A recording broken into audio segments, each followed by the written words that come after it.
ಬಸಮ್ಮನ ಗಂಡಗೆ ಅಂದ್ರೆ ವಿಸ್ಮತ್ ಜ್ವರ ಬಂದು ಬಸಮ್ಮನ ಗಂಡ ತೀರಿ ಹೋಗ್ಬಿಟ್ಟ. ಏನ್ರಿ, ಬಸಮ್ಮನ ಗಂಡ ವಿಸ್ಮತ್ ಜ್ವರ ಬಂದು ಗಂಡ ಸತ್ತು ಹೋಗ್ಬಿಟ್ಟ. ಮನೆಗೆ ನೋಡ್ತೆ ಬಡತನದೇ, ಆದ್ರ ಗಂಡರೇ ಸತ್ತು ಹೋಗಿಬಿಟ್ಟನ. ಈ ಕಡೆಯಿಂದ ಹೆಂಗ ಬದುಕು ಮಾಡ್ಬೇಕ್ರಿ? ಮನೆಗಂತೂ ಏನೇನು ಕುಣದಾಗಿಲ್ಲ. ಗಂಡ ದುಡ್ದು ತರ್ತಿದ್ದ, ಅವ ತಂದಿದ್ರೊಳಗಂದ ಮಗ ತಾನು ತನ್ನ ಗಂಡ 3 ಜನದ ಬದುಕು ಮಾಡ್ತಿದ್ರು. ಆದ್ರೆ ಗಂಡನೇ ಸತ್ತು ಹೋದ ಬಳಿಕೆಂದ ಈ ಮನೆಯಾಗ ಏನೇನು ಕುಣದಾಗಿಲ್ಲ. ಎಷ್ಟು ದಿವಸ ತರ ಕುಂತುಣ್ಣಕ್ಕೆಂದ ಬರ್ತದೆ. ಯಾವಾಗಂದ ಗಂಡ ಸತ್ಯಂದ ವರ್ಷ ಆಯ್ತು, ಅವ್ರ ಮನೆಯಿಂದ ಇಟ್ಟು ಇವ್ರ ಮನೆಯಿಂದ ಇಟ್ಟು ತಂತಂದಿಂದ ಬಸಮ್ಮೆಂದ ಮುಣ್ತಿದ್ಲು. ಯಾವಾಗಿಂದ ಕಷ್ಟ ಭಾಳ ಆಯ್ತು, ಅವಾಗಿಂದ ಓಣೆಗಿನ ಹೆಣ್ಮಕ್ಳಿಗೆ ಏನಂದ್ರು, ಯವ್ವ ನಾನು ನಿಮ್ಮ ಜೊತೆಯೊಳಗಿಂದ ಕೂಲಿಗೆ ಬರ್ತೀನಿ, ನನಗೂ ಕರ್ಕೊಂಡು ಹೋರಿ ತಿಕ್ಕೊಳೋದು. ಯಾವಾಗಿಂದ ಬಸಮ್ಮ ಓಣೆನ ಹೆಣ್ಮಕ್ಳಿಗೆ ಅಂತ ಹೇಳೋದು. ಯಾರು ಬೇಡ ಅಂತಾರೆ, ಬಾ ಏನು ನಾನು ನಿನಗೇನು ಹೊತ್ಕೊಂಡು ಹೋಗೋದು, ಪಗಾರ ಕೊಡೋರೆ ನಾವು ಕೊಡ್ತೀವಿ, ನೀ ದುಡಿತೀವಿ, ಅವರು ಹೊಲದ ಮಾಲಕರಿಂದ ನೀವು ಪಗಾರ ಕೊಡ್ತಾರ, ಬಾ ತಿಕ್ಕೊಳೋದು. ಪಾಪ ಎಲ್ಲ ಹೆಣ್ಮಕ್ಳು ಕೂಡಿ ಬಸಮ್ಮಗೆ ಅಂತ ಕರ್ಕೊಂಡು ಹೋದರು. ಅಲ್ಲೇ ಊರು ಮುಂದೆಂದ ಊರು ಗೌಡ್ರು ಹೊಲ ಅದು, ದೊಡ್ಡ ಶ್ರೀಮಂತರು.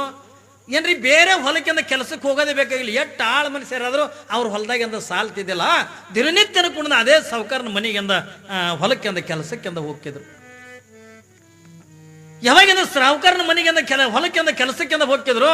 ಆಶ್ಚರ್ಯ ಏನು ಒತ್ತಿಕೊಂಡ ಕೇಳಿದ್ರ, ಬಸಮ್ಮಗ ಒಂದು ಈಟು ಭಗವಂತ ರೂಪ ಕೊಟ್ಟಿದ್ದ, ಬಡತನ ಕೊಟ್ಟಿದ್ದ ನಿಜ, ಒಂದು ಸ್ವಲ್ಪ ರೂಪವತಿಯಾಗಿದ್ದ. ಯಾವಾಗಿಂದ ಪ್ರತಿನಿತ್ಯನ ಕುಣಿದ ಸಾಹುಕಾರನಿಂದ ಹೊಲಕ್ಕೆ ಹೋಗೋದ್ರಿಂದ ಆಶ್ಚರ್ಯ ಏನು ಒತ್ತಿಕೊಂಡ ಕೇಳಿದ್ರ, ಆ ಸಾಹುಕಾರನ ಕಣ್ಣ ಆ ಬಸಮ್ಮನ ಮೇಲೆ ಬಿತ್ತು. ಏನು ದಿನ ನೋಡವ, ಏನ್ರಿ ಅವಳಿಗೆ ಮಾತಾಡ್ಸವ, ನೋಡು ನಿನ್ನ ಗಂಡಂದ ಸತ್ತು ಹೋಗ್ಯಾನ, ನೀ ಭಾಳ ಕಷ್ಟದಾಗಂದ ಜೀವನ ಕಳಿತಿದಿ, ನನ್ನ ಮಾತಿಗೆ ನೀ ಹೂ ಅಂದಿ ಎತ್ತಿಕೊಂಡಂದ್ರ ನೀನು ಕೂಡ ಎಲ್ಲ ರೀತಿ ಒಳಗಿಂದ ಸುಖದಿಂದ ಬದುಕಬಹುದು, ನನ್ನ ಮಾತಿಗೆ ಹೂ ಅನ್ನ ತಿಕ್ಕೊಂಡಂದು. ಯಾವಾಗಂದ ಸಾಹುಕಾರ ಹೇಳೋದ್ರೊಳಗ ಈಗ ಬಸಮ್ಮಗನು ಕೂಡ ಕರೆ ಅನಿಸ್ತು. ಹೌದಲ್ಲ, ಮತ್ತೆ ನನಗೆ ಯಾರು ಹಿಂದಿಲ್ಲ ಮುಂದಿಲ್ಲ, ಇರುದೊಂದು ಮಗ ಅದ. ಮನ ಅವನು ಮಾತಿಗೆ ಒಪ್ಕೊಂಡು ಬಿಟ್ಲಕ್ಕೆ ಬಸಮ್ಮ. ಯಾಕ ಸಾಹುಕಾರಿಂದ ದುಡ್ಡಿನ ಆಸೆ ಆಗ್ತದ, ಏನ್ರ ನೀ ಸುಖದಿಂದ ಇರ್ತಿದಿ, ನೀ ಆನಂದೊಳಗಿಂದ ಇರ್ತಿದಿ, ಯಾಕೆಂದ ಒಂಟ ಮಿಗಡೆಗೆ ಜೀವನ ಕಳಿತಿದಿ, ನಾ ಅದಿನಲ್ಲಿ ನನಗೆ ನೋಡ್ಕೊಳಕ ತಿಳ್ಕೊಂಡು ಯಾವಾಗಿಂದ ಸಾಹುಕಾರ ಬಸಮ್ಮಿಗೆಂದ ಹೇಳಿ ಹೇಳಿ ತಲೆ ತುಂಬಿ ಆ ಬಸಮ್ಮನ ಮನಸ್ಸನ್ನು ಸಾಹುಕಾರನ ಮೇಲದ ಆಯ್ತು. ಕಲ್ಪನೆ ಇರಲಿ ಮಗ, ಪ್ರತಿನಿತ್ಯನ ಕೂಡ ಹೊಲಕ್ಕೆ ಬರಬೇಕು, ಹೊಲದಾಗಿಂದ ಕೆಲಸ ಮಾಡಬೇಕು.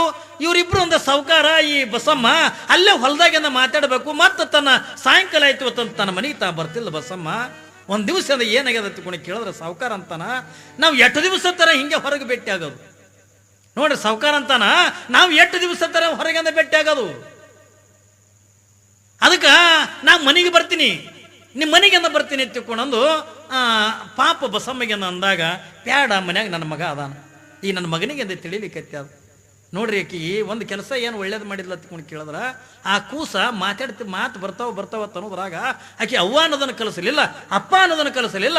ಆಕಿ ಏನು ಕಲಿಸ್ಯಾಳ ಕೂಸಿಗೆ ಅಂತಂದ್ರ ದಾನಮ್ಮ ಅನ್ನೋದನ್ನು ಕಲಿಸ್ಯಾಳ. ಯಾಕ ಅವಳು ಪ್ರಸಾದದಿಂದ ಹುಟ್ಟಿತ್ತಲ್ಲ, ದಾನಮ್ಮ ಅನ್ನೋದನ್ನ ಕಲಿಸ್ಯಾಳ.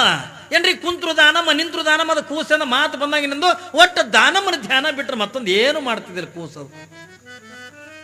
ಯಾವಾಗಿಂದ ಹೆಣ್ಣು ಮಗಳು ಬಸಮ್ಮ ಅಂತಾಳ, ಇಲ್ಲ ಈಗಾಗಲೇ ನನ್ನ ಮಗನಿಗೆ ಅಂತ ತಿಳಿಲಿಕ್ಕತ್ತದ, ಅದಕ್ಕೆ ನೀವು ಮನೆಗೆ ಬರಿಬೇಡ್ರಿ ಎತ್ತಿಕೊಂಡು ಬಸಮ್ಮ ಅಂದ್ರೂ ಇಲ್ಲ, ಮತ್ತೆ ಅವನಿಗೆ ತಿಳಿಲಿಕ್ಕತ್ತದ ತಂದ ನಾವು 8 ದಿವಸ ಹೊರಗೆ ಭೇಟಿ ಆಗೋದಾಕ್ಕದ. ಅದಕ್ಕೆ ನಾವೆಂದ ಮನೆಗೆ ಬರ್ತೀನಿ ಎತ್ತಿಕೊಂಡು ಒತ್ತಾಯ ಮಾಡ್ದ. ಆಯ್ತು ಬಾ ಎತ್ತಿಕೊಂಡು ಕರೆದಳು. ರಾತ್ರಿ 8:30 9 ಗಂಟೆ ಸಮಯ ಆಗಿತ್ತು.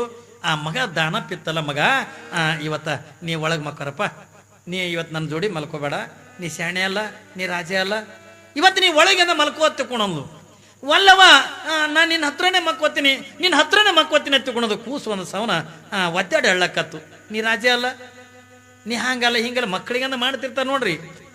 ಅದಕ್ಕೆ ನೀವು ಒಳಗೆ ಮಕ್ಕೋ ಎತ್ತಿಕೊಳ್ಳೋದು ಒತ್ತಾಯ ಮಾಡಿ, ಅದಕ್ಕೆ ಹಿಂಗ ವರ್ಣನ ಮಾಡಿ, ನೀ ರಾಜ ಇದೆ, ನೀ ನನಗೆ ಹಂಗಿದಿ, ನನ್ನ ಮುತ್ತಿದಿ, ನೀನು ರತ್ನ ಇದೆ, ಹಿಂಗೆಲ್ಲ ಅಂದಂದು ಆ ಹುಡುಗನಿಗೆಂದ ಒಳಗೆಂದ ಮನಗಿಸಿ ಹೊರಗೆಂದ ಕೊಂಡಿ ಹಾಕಲು. ಯಾವಾಗಿಂದ ಅದು ಕೂಸಿಗೆಂದ ಒಳಗೆಂದ ಮನಗಿಸಿ ಹೊರಗೆಂದ ಕೊಂಡಿ ಹಾಕಲು. ಈ ಕಡೆಯಿಂದ ರಾತ್ರಿ 9:30 10 ಗಂಟೆ ಆಗಿತ್ತು. ಸಾಹುಕಾರ ಮನೆಗೆ ಬಂದ.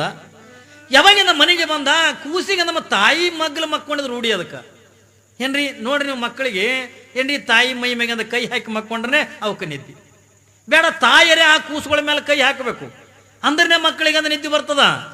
ಒಮ್ಮೆ ಅಂದ ಮಕ್ಕಳನ್ನ ತಾಯಿನ ಬಿಟ್ಟಂದ ಮಕ್ಕಳು ಹತ್ತಿಕೊಂಡ್ರೆ ಕೂಸಿಗೆ ನಿದ್ದೆ ಬರಲಿಲ್ಲ. ಬೆಳಗಾಗುವರೆಗಿನ ಕೂಡ ಎಚ್ಚರಿತ್ತು.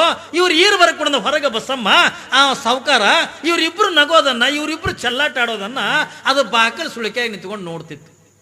ಬೆಳಗನ ಅದು ನಿದ್ದಿನೇ ಮಾಡಿಲ್ಲ ಹುಡುಗ. ಯಾವಾಗಿಂದ ಬೆಳಗಾಯ್ತು, ಅವ ಸಾವುಕಾರ ಹೋದ. ಬೆಳಿಗ್ಗೆ ಎದ್ದಿಂದ ಬಾಗಿಲು ತೆಗೆದ್ಲು. ಯಾವಾಗಿಂದ ಬಾಗಿಲು ತೆಗೆದ ಬಳಕ ಕೂಸಂತದ, ಅವ್ವ ಅವ ರಾತ್ರಿ ಬಂದಿದ್ದಲ್ಲ ಅವ ಯಾರು ಅಂತ ಕೇಳ್ತು. ಯಾವಾಗಿಂದ ರಾತ್ರಿ ಬಂದಿದ್ದಲ್ಲ ಅವ ಯಾರು ಹೊತ್ಕೊಂಡು ಕೇಳ್ತು. ಅಯ್ಯ ಅವೆಲ್ಲ ತೊಗೊಂಡು ನೀ ಏನು ಮಾಡ್ತೀವಿ, ಬಾ ನೀನು ಮೈ ತೋರಿಸ್ತೀನಿ, ಬಾ ನಿನಗೆ ಚಂದ ತಿರ್ಲಾಕ್ ಮಾಡ್ತೀನಿ, ಉಣ್ಣಾಕ್ ಮಾಡ್ತೀನಿ ತಿಳ್ಕೊಂಡು ಅದಕ್ಕೆ ಮಾತು ಮರೆಸಿ ಅದಕ್ಕೆಲ್ಲ ಸ್ನಾನಗಿನ ಮಾಡಿಸಿ ಬಟ್ಟೆ ಗಿಟ್ಟಿ ಉಡಿಸಿ ಅದಕ್ಕೆ ಚಂದಾಗಿ ಹೊಡೆ ಮಂದ ಊಟ ಮಾಡಿಸಿ ಮತ್ತೆ ಒಂದಿಟ್ಟೊಂದು ಅಡಿಗೆ ಮಾಡಿ ಇಟ್ಟು ಸಾವುಕಾರ ನಂದು ಹೊಲಕ್ಕೆ ವಾದ್ಲು. ಯಾವಾಗಿಂದ ಹೊಲಕ್ಕೆ ವಾದ್ಲು ಸಾವುಕಾರ ಅಂದ ಇವತ್ತು ಬರ್ತೀನ ಅಂದ. ಅವಾಗ ಅಂದ್ಲು ಇಲ್ಲ ನನ್ನ ಮಗ ಬೆಳಿಗ್ಗೆ ಅಂದ ಕೇಳತ್ತು, ನನ್ನ ಮಗನಿಗೆ ತಿಳಿಲಕತ್ತದ ನಿನಗೆ ಹೇಳಿನಿ. ರಾತ್ರಿ ಬಂದವ ಯಾರು ಒತ್ತುಕೊಂಡ ಕೇಳಕತ್ತದಲ್ಲ ಆ ಕೂಸಿಗೆ ನಾ ಏನು ಉತ್ತರ ಕೊಡ್ಲಿ, ನನ್ನ ಕೈಲಿ ಆಗಂಗಿಲ್ಲ ಉತ್ತರ ಕೊಡೋದು, ನೀ ಬರಬೇಡ ಅಂದ. ಯಾವಾಗ ನಾವ ಅಂತಾನ ಯಾಕೆ ಉತ್ತರ ಕೊಡೋದಾಗಲ್ಲ, ಅವ ಬಂದವ ಯಾರು ಒತ್ತುಕೊಂಡು ಕೇಳಿದ್ರ ನಿಮ್ಮ ಅಪ್ಪ ಅದನ್ನ ಹೇಳು ಒತ್ತುಕೊಂಡ, ನನ್ನ ಕೈಲಿ ಹೇಳೋದಾಗಲ್ಲ ಅಂದ. ನಾ ಅಪ್ಪ ಅದನ್ನ ತಗೊಂಡು ಹೇಳಕ್ಕಾಗಲ್ಲ. ಮತ್ತೆ ಹಿಂಗೆ ಆದ್ರಿಂದ ನಾವು ಎಷ್ಟು ದಿವಸ ಅಂದ್ರೆ ಜೀವನ ಕಳೆದ ಹಿಂಗೆ, ನನಗೆಂದ ಹೊರಗೆಂದ ಜೀವನ ಕಳಿಲಿಕ್ಕೆಂದ ಆಗಂಗಿಲ್ಲ, ನಾನು ನಿಮ್ಮ ಮನೆಗೆ ಬರ್ತೀನಿ ಎತ್ತಿಕೊಂಡು ಅವತ್ತಿನ ಮರುದಿವ್ಸನೂ ಕೂಡ ಹಠ ಹಿಡ್ದ. ಯಾವಾಗಂದ ಹಠ ಹಿಡ್ದ, ಆಯ್ತು ಬಾ ಎತ್ತಿಕೊಂಡು ಈಕಿನೂ ಕರೆದ್ಲು. ರಾತ್ರಿ 8:30 9 ಗಂಟೆ ಆಗಿತ್ತು. ಯಾವಾಗ ಆ ಕೂಸಿಗೆ ಅಂದ ನಿನ್ನಿನ ದಿವಸ ಅಂದ ಹೆಂಗೆ ಹೇಳಿದ್ದಲ್ಲ ಮಗ, ನಿನ್ನೆ ಹೆಂಗಂದ್ರೆ ನೀವು ಒಳಗೆ ಮಕ್ಕೊಂಡಿದ್ದಲ್ಲ ಇವತ್ತು ಒಳಗೆ ಮಕ್ಕೋ, ಇಲ್ಲವಾ ನಾ ಒಳಗೆ ಮಕ್ಕೊಳಂಗಿಲ್ಲ, ನನಗೆ ನಿದ್ದೆ ಬರಂಗಿಲ್ಲ, ನಾನು ನಿನ್ನ ಹತ್ರನೇ ಮಕ್ಕೋತೀನಿ ಅಂತಂದ ಒಂದು ಸವನ ಕಾಲೆ ತಿಕ್ಕಿ ಅಂದ ಹಳ್ಳ ಕತ್ತು. ಯಾವಾಗಿಂದ ಬಸಮ್ಮ ಎಷ್ಟು ಪರಿಪರಿಯಾಗಿ ಅಂತ ಹೇಳ್ತಾಳ, ಆದ್ರ ಆ ಕೂಸಿಗೆ ಅಂದ ನಿದ್ದೆ ಬರಂಗಿಲ್ಲ, ನಾವಲ್ಲ ನಾನು ನಿನ್ನ ಹತ್ರನೇ ಮಕ್ಕೋತೀನಿ, ನಿನ್ನ ಜೊತೆಗೆ ಮಕ್ಕೋತೀನಿ ಎತ್ತಿಕೊಂಡು ಕೂಸ ಒಂದು ಸವನಂದ ಅಳತಿತ್ತು. ಯಾವಾಗಿಂದ ಅಳುವಂತ ಪ್ರಸಂಗದೊಳಗ ಅವಾಗಿಂದ ಈಕೆ ಏನಂತಾಳ ಬಸಮ್ಮ, ಆಯ್ತು ನಮ್ಮ ಜೋಡಿನೇ ಮಕ್ಕೋಬೇಕಿಲ್ಲ, ಹೂನವ ನಾನು ನಿನ್ನ ಜೊತೆಗೆ ಮಕ್ಕೋಬೇಕು, ಆಯ್ತು ಬಿಡು ನನ್ನ ಜೊತೆಗೆ ಮಕ್ಕೊಳಕತ್ತಿ, ಬಾ ಹಾಲಿಗೆ ಕುಡಿಯಕತ್ತಿ ಬಾ ತಿಳ್ಕೊಂಡೊಂದು ಕೂಸಿನ ಕೈಯಾಗ ಒಂದು ಗ್ಲಾಸ್ ಅಂದ ಹಾಲು ಕೊಟ್ಲು. ಈ ಹಾಲು ಕುಡಿದ್ರಿಂದ ನಿನ್ನ ನನ್ನ ಜೊತೆಗೆ ಅಂದ ಕರ್ಕೊಂಡ್ ಮಕ್ಕೋತೀನಿ ಅಂದು ಕುಡಿತೀನವ. ತಾಯಿಲಿ ಎತ್ತಿಕೊಂಡೊಂದು ತಾಯಿ ಕೈಯಿಂದ ಗ್ಲಾಸ್ ಇಸ್ಕೊಂಡು ಯಾವಾಗಿಂದ ಒಂದು ಗ್ಲಾಸ್ ಅಂದ ಹಾಲ ಆ ಕೂಸಿಂದ ಕುಡಿದು ಬಿಡ್ತು. ಅದು ಬರೀ ಹಾಲು ಇದ್ದಿದ್ದಿಲ್ಲ, ಇದು ಮುಂದೆ ನನಗೆ ಮೂಲ ಹಾಕದ ತಿಳ್ಕೊಂಡೊಂದು ಹಾಲಿನೊಳಗಿಂದ ಮಗನಿಗಿಂದ ವಿಷ ಹಾಕಿಂದ ಕೊಟ್ಟಿಲ್ಲ. ಏನ್ರಿ ಇದು ನನಗೆ ಮೂಲ ಹಾಕದಲ್ಲ ಮುಂದೆ, ಇದು ಒಂದ್ ವೇಳೆ ಬದುಕಿತ್ತು ಹತ್ತಿಕೊಂಡು ಸಾವುಕಾರಗ ನನಗಂದ ಏನ್ರಿ ಇದು ನನಗೆ ಮೂಲ ಆಗಿರ್ತದಲ್ಲ, ಅದಕ್ಕೆ ಇದು ಬದುಕುದೇ ಬೇಡ ಹತ್ತಿಕೊಂಡ ಒಂದು ಗ್ಲಾಸ್ ಹಾಲು